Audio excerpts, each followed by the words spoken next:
तो बालक एक बार फिर हम लोग आज 8:30 में साइंस का रिवीजन करेंगे और आज का बालक हमारा जो लक्ष्य होगा वो होगा केमिस्ट्री चैप्टर 2, है ना। केमिस्ट्री चैप्टर 2 को हम लोग आज रिवाइज करेंगे, यानी एसिड बेस सॉल्ट को, और उसका इंपॉर्टेंट क्वेश्चन आज बालक हम लोग डिस्कस कर रहे होंगे। हमेशा की तरह आज भी हम, जब भी ये वीडियो प्रीमियर हो रहा होगा, हम लाइव चैट में होंगे और हम देखेंगे कि कौन बच्चे इसका सही आंसर दे रहे हैं। लेकिन सेल्फ एनालिसिस बालक बहुत ज़रूरी है। खुद से तुम एनालिसिस करो कि कितना गलत हो रहा है, कितना सही हो रहा है, और जो जो बातें गलत हो रहा है ना, उससे नोट डाउन करते चलो कि उसे गलत नहीं करना है। वही वीक पॉइंट है तुम्हारा, है ना। उस कॉन्सेप्ट को फिर से टीचर के साथ कहीं ना कहीं डिस्कस करना जरूरी है। तो स्टार्ट किया जाए बालक। फर्स्ट क्वेश्चन बालक, फर्स्ट क्वेश्चन स्टार्ट किया जाए। विच of the following gives the correct increasing order of acidic strength, है ना। एसिडिक स्ट्रेंथ का असेंडिंग ऑर्डर इन चारों ऑप्शन में से कौन सा सही है, ये तुमको बात बताना है ना। आसान क्वेश्चन है बालक, ज़्यादा टाइम हम इसके लिए ना देंगे। जल्दी से चारों ऑप्शन देखो और जल्दी से इसको टिक करो, है ना। एसिडिक स्ट्रेंथ के अनुसार असेंडिंग ऑर्डर कौन सा यहाँ पर सही है। जो लोग ऑप्शन नंबर ए टिक कर रहे हैं वो लोग बिल्कुल सही है यहाँ पर, है ना। वो लोग क्यों सही है? क्योंकि वाटर जो है बालक ये तो न्यूट्रल है ना, ना एसिडिक ना बेस। और इसके बाद एसिटिक एसिड जो है ये, यहाँ पर एसिटिक एसिड था और इसके बाद बालक ऐसे था, है ना। तो एसिटिक एसिड जो है ये हाइड्रोक्लोरिक एसिड के कंपेयर में कम एसिडिक होता है ना। तो एसिटिक एसिड और फिर HCl। आगे देखो नेक्स्ट क्वेश्चन, इसका क्या आंसर दोगे? ये PYQ है बालक, ये जो है ना बोर्ड का PYQ है। वैसे तो ज़्यादातर PYQ ही हम कराते हैं, लेकिन ये PYQ बड़ा ही इंपॉर्टेंट है। Which of the following salts does not contain, है ना, does not contain water of crystallization. इसमें वाटर ऑफ क्रिस्टलाइजेशन इसमें से किस में नहीं है ना। वाटर ऑफ क्रिस्टलाइजेशन का मतलब तुम समझते हो ना, डॉट करके, है ना, XH2O हो, मतलब x के प्लेस पर 2 हो, 3 हो, 10 हो, कुछ भी हो, तो डॉट करके अगर कंपाउंड के साथ H2O लगा रहे हैं तो उसी को बालक हम लोग उसी के मतलब जिस भी सॉल्ट के, ये जो भी सॉल्ट है, जिस भी सॉल्ट के फॉर्मूला में डॉट करके H2O लगा हो, 1H2O, 2H2O, 3H2O, उसको हम लोग वाटर ऑफ क्रिस्टलाइज सॉल्ट बोलते हैं, है ना। तो बालक इसका जो लोग ऑप्शन नंबर बी टिक कर रहे हैं, बेकिंग सोडा में कोई वाटर ऑफ क्रिस्टलाइजेशन नहीं होता है। इसको तुम्हारे लिए हम यहाँ पर फॉर्मूला लिख करके लाए हैं और यहाँ से एक इम्पॉर्टेंट बात है जिसे तुम्हें याद रखना है। सबसे पहले बेकिंग सोडा देखो, इसमें कोई वाटर ऑफ क्रिस्टलाइजेशन नहीं है, डॉट करके कोई H2O नहीं है। NaHCO3 इसका फॉर्मूला होता है बेकिंग सोडा का, इसमें डॉट करके कोई H2O नहीं है ना। लेकिन वॉशिंग सोडा का फॉर्मूला देखो, Na2CO3 तो है लेकिन डॉट 10H2O है ना। वाटर ऑफ क्रिस्टलाइजेशन यहाँ पर है। यहाँ भी देखो वाटर ऑफ क्रिस्टलाइजेशन है, किसमें? जिप्सम में। और बालक ब्लू विट्रियोल से क्वेश्चन आया हुआ है, इसी के बारे में थोड़ा सा डिटेल हम बोल रहे हैं कि तुम सीख लो इसको। ब्लू विट्रियोल जो है बालक, इसका फॉर्मूला होता है CuSO4.5H2O, है ना। इसमें वाटर मॉलिक्यूल होता है 5H2O। वाटर ऑफ क्रिस्टलाइजेशन यहाँ पर होता है ब्लू विट्रियोल में। और इसका यूज तुम जान लो बालक, बोर्ड में पूछा गया है यूज ऑफ ब्लू विट्रियोल। ध्यान से देखो, use as herbicides and fungicides, ये हर्बिसाइड्स और फंगिसाइड्स के रूप में यूज होता है। और ये बैटरी में इलेक्ट्रोलाइट के फॉर्म में भी ब्लू विट्रियोल का यूज किया जाता है। ब्लू विट्रियोल का फॉर्मूला भी याद रखो, CuSO4.5H2O। इंपॉर्टेंट बात था ये, है ना। तो यहाँ पर कौन सा ऑप्शन सही होगा? Baking soda. ब्लू विट्रियोल में भी तुम देखे वाटर ऑफ क्रिस्टलाइजेशन है, वॉशिंग सोडा में भी है और जिप्सम में भी है। आगे क्वेश्चन बालक देखो, which of the following solution will turn phenolphthalein pink. Phenolphthalein को पिंक कौन करेगा इन सब में से? तो बालक जो लोग इसका ऑप्शन नंबर बी सोच रहे हैं टिक करने का या टिक कर रहे हैं, वो लोग गलत है ना।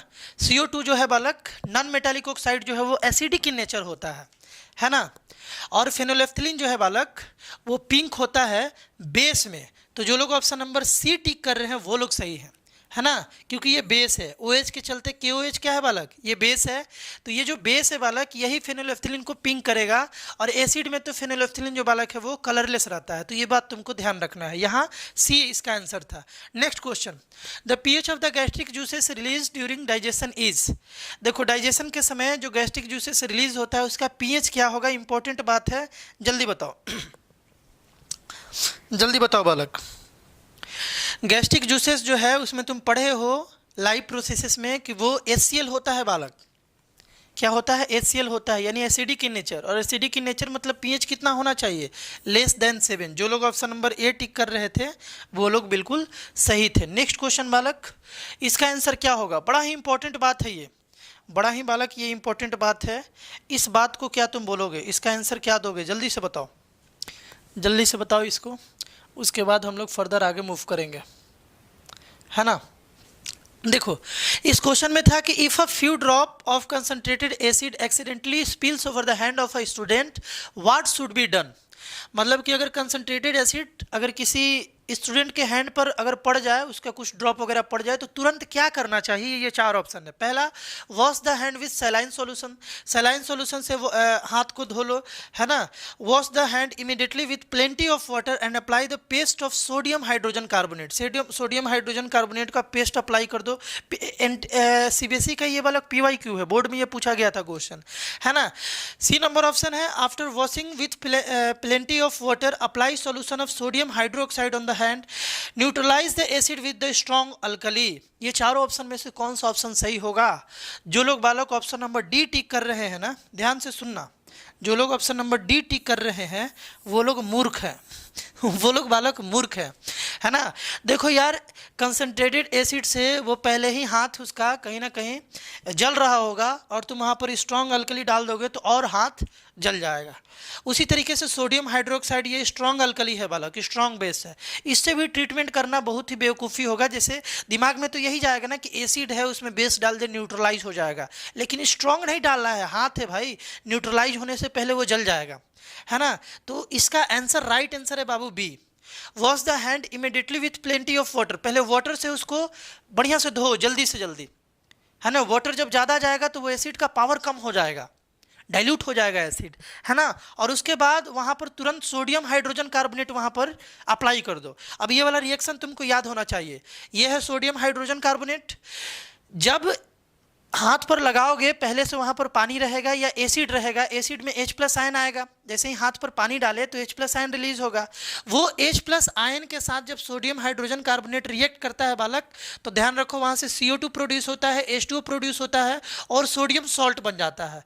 तो इस तरीके से जो है ना एसिड जो है वो न्यूट्रलाइज हो जाएगा, है ना। इस तरीके से बालक जो एसिड का इफेक्ट है वो कम हो जाएगा धीरे धीरे और ख़त्म हो जाएगा। बात क्लियर है ना। लेकिन ये दोनों करोगे तो बेवकूफ़ी हो जाएगा। ये वाला ऑप्शन बालक तुम लोग ध्यान रखना, सोडियम हाइड्रोजन कार्बोनेट, और यहाँ पर रिएक्शन जो है वो भी तुमको ध्यान रखना है, इंपॉर्टेंट क्वेश्चन है। नेक्स्ट क्वेश्चन बालक, ये बहुत ही इजी क्वेश्चन है। बताओ, tomato is a natural source of which acid, citric acid, tartaric acid और एसिटिक एसिड, ऑक्जेलिक एसिड ना। जो लोग इसका ऑप्शन नंबर डी टिक कर रहे हैं बालक वही लोग सही है। Next question, what is found when zinc react with sodium hydroxide. Sodium hydroxide से जब जिंक रिएक्ट होगा तो क्या बनेगा, वेरी इंपॉर्टेंट क्वेश्चन, NCERT का एक रिएक्शन है जो तुम्हें याद होना चाहिए। जो लोग इसका ऑप्शन नंबर सी टिक कर रहे हैं बिल्कुल सही नहीं है, ऑप्शन नंबर बी वाले सही हैं। जो लोग ऑप्शन नंबर बी टिक कर रहे हैं, यहाँ से बालक सोडियम जिंकेट बनेगा और हाइड्रोजन गैस इवॉल्व होगा। ये जो रिएक्शन है तुम्हें इसका रिएक्शन लिखे तो थे बालक, एक सेकेंड, चलो सोडियम जिंकेट वाला जो रिएक्शन है ना ये तुमको यहाँ लिखे हुए हैं, देखो ध्यान से। सोडियम हाइड्रोक्साइड जब बालक जिंक से रिएक्ट करेगा तो ये जो कंपाउंड बनेगा Na2ZnO2, ये सोडियम जिंकेट है और यहाँ से हाइड्रोजन गैस इवॉल्व होगा। वेरी इंपॉर्टेंट है ये रिएक्शन, ये याद रखना, यहाँ से बोर्ड में बाबू क्वेश्चन पूछा जाता है ना। तो ये वाला भी हो गया। ये तुम जल्दी से बता दोगे, ब्राइन किसको बोलते हैं, बच्चा जानता है बालक इसको, है ना। Aqueous solution of what, aqueous solution of what, sodium chloride. जो लोग ऑप्शन नंबर सी टिक कर रहे हैं वही लोग बालक सही थे। Next, in general salts are, generally देखा जाए तो सॉल्ट्स क्या होता है, are ionic compound, contain hydrogen ions, contain hydroxide ions, turns blue litmus red. जो लोग ऑप्शन नंबर ए टिक कर रहे हैं वो लोग बिल्कुल सही है। जनरली देखा जाए तो सॉल्ट जो है ना वो आयन से बनता है, तो वो आयनिक कंपाउंड होता है। बात क्लियर है ना। नेक्स्ट बात है, which is a soluble base in water. कौन सा इसमें से जो बेस है वो सॉल्युबल है वाटर में, तो तुमको बता दे सोडियम हाइड्रोक्साइड, पोटेशियम हाइड्रोक्साइड बालक ये सब सॉल्युबल होता है वाटर में, इसीलिए इसको अल्कली मेटल बोलते हैं। तो ये ऑप्शन नंबर डी जो लोग बोल रहे हैं वो लोग बिल्कुल यार सही है। कोई दिक्कत, ये सब इजी क्वेश्चन है इसलिए हम इसे फास्ट कर दे रहे हैं। इसका बताओ क्या आंसर होगा बाबू। What happens when a solution of an acid is mixed with a solution of a base in a test tube? Test tube में जब हम लोग एसिड को मिक्स करेंगे बेस से तो क्या होगा इसमें से, है ना, इसमें से क्या होगा? क्या आंसर दोगे तुम? क्या इसमें से बाबू तुम आंसर दोगे? ऑप्शन यहाँ पर है ए बी सी डी, क्या आंसर दोगे? जल्दी से इसे ट्राई कर लो, तब इसका हम सॉल्यूशन बताते हैं। ये अच्छा क्वेश्चन है, इसमें थोड़ा तुमको टाइम देना बनता है। जो लोग बालक ऑप्शन नंबर इसका बी टिक कर रहे हैं वो गलत है ना। देखो एक बात तो तय है कि यहाँ से सॉल्ट का फॉर्मेशन होगा ही होगा, क्योंकि एसिड और बेस मिक्स हो रहा है तो सॉल्ट तो बनेगा, है ना। नो मैटर वो एसिडिक सॉल्ट बने, बेसिक सॉल्ट बने या न्यूट्रल सॉल्ट बने, सॉल्ट तो बनेगा, है ना। तो ऑप्शन नंबर 4 जिसमें है वही आंसर है, यानी कि या तो ए है या तो डी है, क्योंकि दोनों में 4 है। देखो दोनों में 4 है। अब आगे देखा जाए, temperature of the solution decrease और temperature of the solution increase, acid base को मिलाओगे तो टेम्परेचर जो होगा वो इंक्रीज होता है या डिक्रीज होता है? तो बाबू तुमको बता दे वो इंक्रीज होता है, यानी कि option number D is the right answer. 2 और 4 जो है इसका राइट आंसर होगा। कोई दिक्कत? Next question, many salt absorbs water from atmosphere, this property is called. बताओ इस प्रॉपर्टी को क्या बोलते हैं? ये भी इंपॉर्टेंट क्वेश्चन है। ये क्वेश्चन तो खैर एनटीएसी में भी आया हुआ है ना। ये क्वेश्चन वाला कि एनटीएसी में भी आया हुआ है। देखो सॉल्ट का जनरली ये प्रॉपर्टी होता है कि वो एटमॉस्फेयर से वाटर को ऑब्जॉर्ब कर लेता है ना, एब्जॉर्ब कर लेता है पानी को। तो बालक इसमें से कौन सा प्रॉपर्टी इसको शो करता है? बालक जो लोग ऑप्शन नंबर ए बोल रहे हैं वो लोग सही हैं, डेलिक्वेंस से होता है इसका, है ना। नेक्स्ट क्वेश्चन था बालक कि rain is called acid rain when it's pH falls below 7, pH falls below 6, pH falls below 5.6 और पीएच इज एबव 7। तो बालक ध्यान रखना है, इसका राइट आंसर जो लोग सोच रहे हैं कि ऑप्शन नंबर ए होगा या बी होगा, वो लोग बिल्कुल गलत है यार। ऑप्शन नंबर सी इसका राइट आंसर है ना। इसका option number C right answer है, क्योंकि 5.6 से जब नीचे पीएच जाता है ना तभी उसको बालक हम लोग एसिड रेन बोलते हैं, तब वो रेन जो है वो डेंजरस होता है और उसे हम लोग एसिड रेन बोलते हैं। तो ये भी बड़ा इंपॉर्टेंट बात है बालक, इंपॉर्टेंट क्वेश्चन है, ये PYQ है, इसे बालक ध्यान रखना है ना, इसे भी तुम्हें ध्यान रखना है बालक। CaOCl2 will Lybrate Cl2 gas in presence of, important है, ये तो रटने वाला क्वेश्चन है, याद करोगे कि कैल्शियम, इसको पढ़ेंगे कैल्शियम ऑक्सीक्लोराइड, ये कब Cl2 को रिलीज करेगा, लाइब्रेट कब Cl2 इससे कब बाहर आएगा, किसके प्रेजेंस में? तो बाबू इसको याद करना है। वैसे जो लोग इसका ऑप्शन नंबर ए सोच रहे थे वो लोग सही है ना। CO2 और ACl दोनों को प्रेजेंस में ये Cl2 को लाइब्रेट कर देता है, रिलीज कर देता है। कोई दिक्कत? नेक्स्ट, एक cell is made up of, ये बड़ा ही इजी क्वेश्चन है। एक सेल किससे बनता है बाबू? जल्दी से बता दो। एक सेल जो है ना वो CaCO3 से बनता है। जो लोग इसका ऑप्शन नंबर ए टिक कर रहे थे वो लोग बिल्कुल सही थे, है ना। तो इस तरीके से आज भी बालक हम लोग 15 क्वेश्चन कंप्लीट किए, है ना। कुछ इजी क्वेश्चन होता है उसके लिए ज़्यादा टाइम वेस्ट करना सही नहीं होता है, लेकिन फिर भी वीडियो को रिवाइंड करके तुम एक बार देख सकते हो अगर वीडियो ये फास्ट चला हो तो।